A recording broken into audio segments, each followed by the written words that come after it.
Welcome back to another United in Spirit podcast where today, transfer deadline day. I'm recording this a bit before the deadline, but we all know what's going to happen. We all know we're going to be linked to players, and it's not going to happen. But we do know one thing is happening. Marcel Sabitzer is joining Manchester United from Bayern Munich on a straight loan, no option to buy. That's what's been reported. 6-month loan until the end of the season to cover the Christian Eriksen injury, which is a bit sad. He was playing well. He was probably not even needed that match, which is kind of annoying. But Andy Carroll, he decided that match. He was not going to try and score. He's not going to try and win the game. He's just going to try and take out Man United players, and he did that. And he got away with it many times until he got the yellow cards and red cards. But terrible challenge what happened to Eriksen. Sad that the season over because it's been a nice story this season, Christian Eriksen. We haven't had that quality on the ball consistently, dropping deep, both feet. We haven't had that quality deep in midfield. Well, we had it in Pogba a little bit, but he was a bit inconsistent playing that deep midfield role. But Eriksen, deep midfield, played really well. Had a good partnership with Casemiro. Towards the end of the games, he would struggle. Physicality was a problem with him, but his on-the-ball quality, it was amazing. Our top assist this season, set pieces were really good. He was growing and growing each game with Casemiro next to him. But now he's injured for the rest of the season. Out reported till late May. Or no, late April, early May. And we need the new midfielder. Ten Hag said in the press earlier, it probably won't happen, but he knew it was happening. It was like Holly with Ronaldo. He knew what was happening behind the scenes. And Sabitzer's kind of like the perfect short-term replacement, really. Obviously, it would be nice if we went out and bought Enzo Fernandez like Chelsea seem to be doing, but we don't have the funds. We aren't that rich. We don't have rich owners. We can't do that right now. But on a short-term loan, Marcel Sabitzer, what does he bring? He's not a good passer than Eriksen. Not many players in the world football are better passers than Christian Eriksen. But what he does bring is he does bring a better passing range than Scott McTominay and Fred. He's not great under pressure, but he's good. He can pick out a pass. He's good on the ball. He can play that bit of a Roman playmaker role, but not to the extent Eriksen can. But he's not terrible on the ball, which is always a plus. But what he brings different to Eriksen is that physicality. He brings kind of what Fred and McTominay bring, kind of a blend. He kind of brings the energy of Fred and a bit of the strength of McTominay as well. Roaming around, get tacklings, getting stuck in. Probably not as good a tackler as them two, but he always buzzes around. There's a reason he played for Leipzig and Bayern. He brings energy, he brings stamina. He's always there. He gets into the game. He's not a midfielder that will shy away from a game. He gets into the game. He gets involved, whether that be off the ball or on the ball. And then thirdly, he can play multiple positions as well. Nagelsmann tried him deep midfield. Sometimes he even played right back as an inverted right back. Not really to its successes last season, but he did that. He played that role, but he's also played up front. He plays on the wings. He's played as a attacking midfielder, plays as a second attacking midfielder, like in a 4-2-2, plays as the deep midfielders. He can play all over the position. So slotting in a 4-2-3-1, he played at Bayern Munich, he played it at RB Leipzig under Nagelsmann multiple times. It seemingly fit in straight away. And he's just a quality player. Like, it's just nobody thought we were going to be able to get a player in after Eriksen did that maybe 30 minutes when we knew we weren't getting to the bits and we knew Eriksen was injured. It was worrying times. We got Fred, we got McTominay. That's it. Kobe Mainu. He's probably the best youngster we have right now in central midfield. Zanik, not physically ready at all for Premier League football. That's why he's probably not getting chances. Yes, he's decent on the ball, but physically he's not there at all. And it will be hard. It'll take a few years and loans and stuff to get him there. But Kobe Mainu has that bit of physicality along with good ball work for him to play at this level right now-ish. Not consistently. Maybe one game here, 25 minutes here.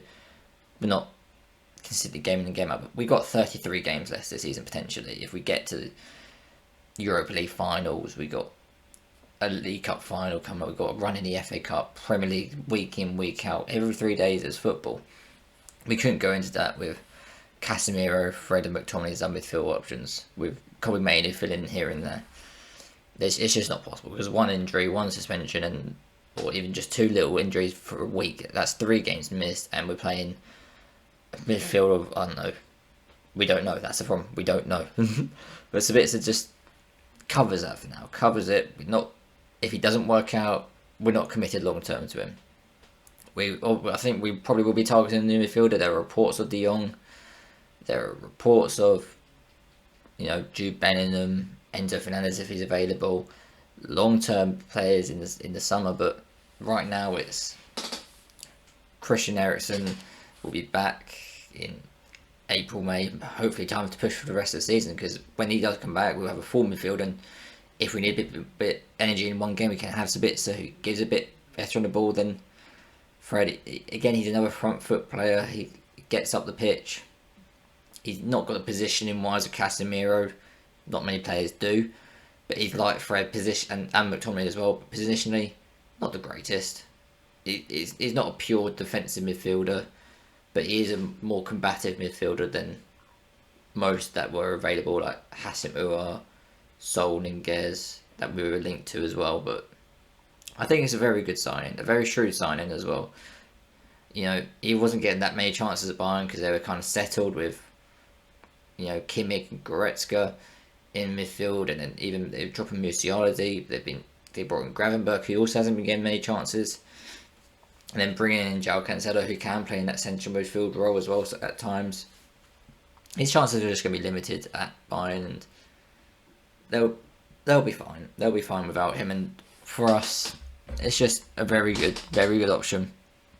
I don't know if he'll start straight away. Maybe he probably will consist with Fred and Casemiro straight away. He'll probably be bedding him in a bit. I don't think he starts, but he could start straight away. He could put him in straight away, but I think he'll take a bit of time for him to start, and in a couple of weeks he'll probably start the odd game here and there. But by the end of the season, he probably will be the main centre midfielder next to Casemiro. But for now, it'll probably be Fred and Casemiro when needed, which is a bit scary, having Fred that midfield permanently. And we want Sabitzer to do well, but again, the Bundesliga hasn't been the easiest league to transition from for players. It is a completely different style of football week in, week out. There's so much more open space in Bundesliga. The Premier League is completely different. I wouldn't say it's more physical than Bundesliga, because physically Bundesliga you'll run all day, up and down. It's a very end-to-end league, but strength-wise, the schedule as well is completely different. He hasn't been playing every 3 days probably since Leipzig a year and a half ago, so that's going to be a different adjustment for him. And he's been basically playing as a bench role for his entire Bayern career. You obviously had the odd run here when Goretzka was injured, hit the odd game here or there off the bench, but he hasn't played since the restart. He's been on the bench every game, but hasn't come on off the bench, even when Bayern were struggling. So you can tell Nagelsmann didn't really trust him, which might be a bit of a worry, because Nagelsmann was the one who brought him up. He was the guy who brought him through, not brought him through Leipzig, but he's the guy who made him to the player that made him want to have him at Bayern Munich. He excelled in the Champions League. He's got a great shot in him. Long range strikes is a bit of a speciality to him. But is it a bit worrying that Nagelsmann doesn't see him when he's the guy who brought him to Bayern Munich? Maybe. But you got to trust Erik ten Hag. All his signings have been very good so far. Apart from Dubravka, but it's a loan that doesn't really matter. But I think this window is kind of consolidated what Ten Hag and Man United are about right now. We're about signings that fit. I think in past windows, exclude Ronaldo staying, whatever, but if we needed a striker and a midfielder late on to the window, I think just last season or the season before, we weren't doing these kind of deals. Yeah, we got Gallo, but the January before we didn't make any deals. The January before, last season we didn't make any deals, and it cost us. You could say January 2021 we could have got Moises Caicedo, but we didn't. Look how that's cost us probably right now. He's an 90 million pound player according to Brighton, and Arsenal wouldn't pay 70 million pound for him. But in that 2021 window, when we were top of the league, we were up there with Man City. I know we probably wouldn't have won the league. But had we gone and strengthened that window and gone and got the right winger and the central midfielder we needed, spending that extra 50, 60, 70, 80 million there, we would have won the league. So it's nice to actually see us doing some January deals, whether they be loans that fit the squad and not just players for the sake of players, and not just players that would found on Football Manager that had high reputation and cost a lot of money. It's like when we went and got Falcao on loan. Yeah, that seemed all good, but he wasn't productive.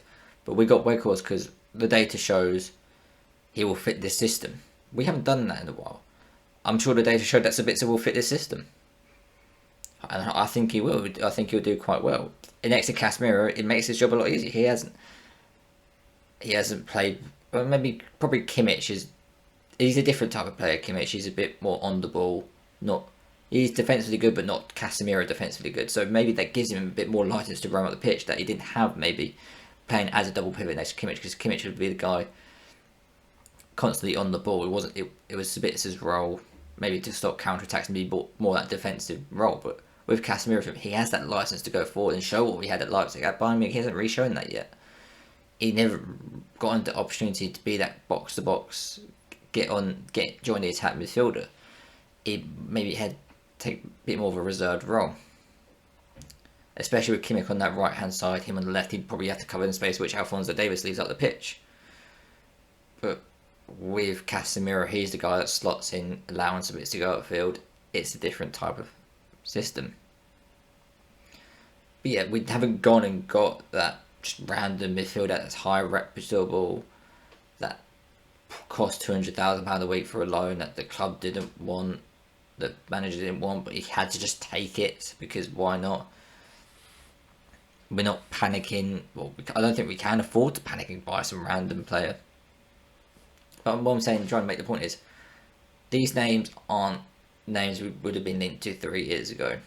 We would have been linked to Saúl Ñíguez, who's on 250 grand a week, who hasn't been good for about 3 years for Atletico. He failed at Chelsea last season, and we'll take the chance with him because Atletico don't want him, and he's just the most reputable player available. But Sabitzer's not the most highly reputable. But they were asking Paul Merson about him, and he had no idea who he was. Most people wouldn't know who Sabitzer was, unless you actually know football, and everyone who knew football knows who Sabitzer is. But it's just a shrewd signing, and the fact we don't have. I would like maybe an option to buy for maybe 25 million, 30 million, 20 million. I'd like that option to buy just in case we do want to make it permanent in the summer. If he does really well, I'd prefer him over McTominay. I'd probably prefer him over Fred, long term. But we don't have the option to buy, so it keeps us option available. But if we does do well, we probably can negotiate buying. Our relationship with Bayern is quite good, and we should be able to negotiate that. But I think this is the perfect signing to get that midfielder in the summer. We're obviously not be able to give it now, but this leaves us options for that midfielder in the summer. We knew Christian Eriksen wasn't going to be here long term, and we saw his weaknesses in the last few weeks probably. I wouldn't have liked Christian Eriksen playing every 3 days for the rest of the season, because every time of 55, 6 minutes, he was getting bullied. Arsenal completely targeted late in the game against us. They were just getting him isolated, knowing that even early in the game, he couldn't handle them defensively, but late in the game, he was even worse. He was just getting bypassed. So Bitz is not that player. He can go all game, and he can be that defensive role if you need him to be. If Casemiro goes out, Fred and Sabitzer's not the worst midfielder pairing in the world. He's better than McTominay, so that's nice. And then he didn't play well at right back. We know that, but he didn't play well at right back. Well, I mean, but he has played there before. Maybe that's another option there. With Dalot out injured, Wan-Bissaka, if he gets injured, we have another option there, which is nice. And then also as a backup to Bruno as well, because Van der Beek's he's our Bruno backup, and he's also injured for the rest of the season. So we have the option there as well, which is good. But then also late game. So late game, Ten Hag, he's moved Bruno to the right, pushed Eriksen forward, brought on Fred in that deeper midfield. But now we're moving Bruno to the right and putting Sabitzer in midfield, maybe even putting Sabitzer on the right hand side, just to have that more defensive assurity with Anthony off the pitch. Just have that player with a bit more legs who can track back a bit more. Anthony does that job, but just having an extra player, especially with Fred in midfield, it's always nice to have more defensive stability later in the games. Sabitzer adds that. He's more not having Christian Eriksen on the pitch late in games is probably quite good, and Sabitzer is able to fill that role maybe on the wing at times, like Bruno does late game, and just be that shuttler up and down on the right hand side or even the left. Just to be that shuttler, just to manage the game out. And if you need him to man mark a player down the wing, he's fine with that. So I think what we got in the player is a player that will play any role you kind of want him to. If Ten Hag wants him to be the playmaker, go high up the pitch, he can. If you want him to be a bit more conservative, be a bit more combative, he can do that. If you just, he's even played striker before, Sabitzer. He's not like Weghorst, but he's a guy who'll just be the pressing guy. He'll trigger the press up front. And I think what we have with Sabitzer now is, so with Eriksen on the pitch, we're a bit more possession based, but our counter press isn't as good because Eriksen does get bypassed. And then with Fred, our counter press is very good, but on the ball we're not very good. I think with Sabitzer now, our counter press will be like with Fred, it'll be very good, but on the ball will also be very good. So this signing could actually level us up a bit more. Like I said before, it could take a few weeks. It could take a few games he's used to styles like Ten Hag. Nagelsmann plays some wacky things. Ten Hag's a bit more set in his ways than Nagelsmann, but he does throw some variations out there. So he has played in higher level teams before. He's played in Champions League. He's gone hot. He played at Old Trafford when he got beat 5-0, which isn't great, but it was good in the away tie for us. He was good. Played in Bayern Munich, obviously, so he's played high level football before, which is good, which is always a worry, maybe bringing him from Leipzig. But he knows he will play his role. He's not a player that will upset the dressing room. He will work hard. He'll play for the team. He'll play his role, whichever role he's asked for from Ten Hag, he'll play. And he can play multiple of them. And I think for the second half of the season, it'll be good. With him out the team, I would have worried for our top 4 hopes. I would have thought that probably with a midfield of Fred and Casemiro long term, maybe McTominay and Casemiro. If you want that for the rest of the season, it's not going to work. But Sabitzer up there, I think it will work. And yeah. But yeah, that's our deadline done. Unless I look right now, I'll refresh my feed right now. If there's a update, I'll talk about it, but I doubt there'll be anything. Nah. But yeah, we got a big game tomorrow. Nottingham Forest, second leg of the League Cup, 3-0. We're winning the tie, so we shouldn't lose this. I don't think we'll play a weakened side, but I think you'll see a rotation. Apparently Sancho and Martial back, so Ten Hag has said, which I don't think they'll be starting. I don't think they'll have the fitness to start, but I think they'll be the players that Ten Hag did in the away leg. He brought Rashford off at 60. He had some pre-plans to take some players off, and it worked because we were 2-0 up at that time. But you can always see United. You always think in these things, 2 goals in 5 minutes, and suddenly it's a completely different time, which it could be. But we played we weren't at our best in that first leg, and we won 3-0, and I think that should say something. We won, I think, 11 on the bounce at Old Trafford.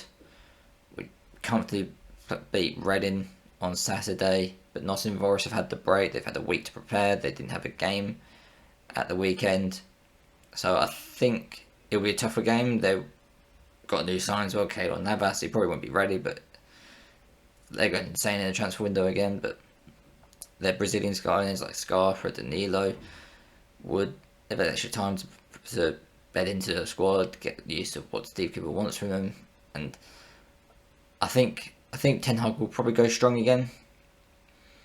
I think we'll probably have De Gea, Malacia, Martinez, Varane, Wan-Bissaka. Varane's been rested the last 2 games, so I suspect he's probably going to play this one then. And then be taken off at 60. And he'll probably go Casemiro, Fred, Bruno, Anthony, Rashford, Weghorst, and then if it's still 0-0 or even if we're winning by 60, he'll probably bring on Sancho, Martial, Garnacho, Pellistri, Lindelof, McTominay, whatever. So I think that's a good thing, and I think I like kind of what Ten Hag has done, because I think under previous managers, we against Reading at home in the FA Cup, we would put out a weakened side and probably gone with and won 1-0 or gone to probably even drew, or we've gone a weakened side and we've had to bring on our good players in after passing the ball around for 60, 70 minutes. But he's gone strong because he wants to get this team together. He wants this team to know each other in and out. He wants this team to know the system, know the player, know how to react when certain scenarios come up. He wants them to know what it's like to play against a low block, because basically Reading on the weekend played a 5-5. They had no outball, no striker up top to break away to. It was just a rigid 5-5 attack against defence, basically. And in the first half, I didn't get a goal, but it created opportunities. Should have gone 1-0 up, but we passed well around it, and it got the players used to knowing how to do that against a very rigid defence. And now most teams don't play like that, but it's very hard to play against because it's just so many bodies back. But you also don't really want to take that risk again. But now the players know about it. The players have played it. They know things that work, that don't work, what the teammates do, what the teammates don't do, what Ten Hag expects of them in that scenario. They can analyse it. They know they've done what they can do. So instead of them just having a week's rest, they have a few days of playing the system that they're going to play for hopefully years and years to come. And that will come along quicker, hopefully, rather than just having a few days rest ahead of this game. And I think that's good, because the better these players know the system, the better they'll become at it. And again, if you've got to think again, we're not really yes, we are playing for this season, but we're not. We're playing to improve for next season, really. We're playing to improve to probably challenge for the title next season, but we're playing to improve this season. Before the season, no one thought we were going to get close to trophies. Everyone thought we could finish 6th again, and we could improve and finish 6th. That's how tight people thought the table was going to be this season, including myself. But now we're in a position where, yes, we probably will tire out at the end of the season. That probably will happen, but we'll tire out knowing what the system. And yes, we might drop a few results, but we'll probably get top 4 now. And that's been good of us. We put ourselves into a position where we can get top 4, and we can risk overplaying our players because we know we're not fighting for anything this season. And we probably won't have to fight to the end to get top 4. And maybe rest even players at the end of the season. But getting these players playing the system, playing it week in, week out, know what the manager demands of them, it can only benefit them long term. Yes, there might be injuries, short term things along the way, tiredness and that. But that's only short term thinking. Ten Hag sees the long term picture of getting these players playing, getting these players used to what he wants from them, getting them used to playing with each other. Because you've got to think how many games these players actually play with each other. These guys have only played with Casemiro 20 times. That's barely anything. It's barely anything. Martinez is part of Varane a dozen games. They barely know each other, and they're playing so well together. But I think once they have 30, 40, 50, 60 games under their belts together, that's when it gets going. And Ten Hag knows that the players just need to run a games together. And if you do well, you'll be off at 60 minutes, like he did with Rashford against Nottingham Forest, like he did after the red card. He just got them off the pitch.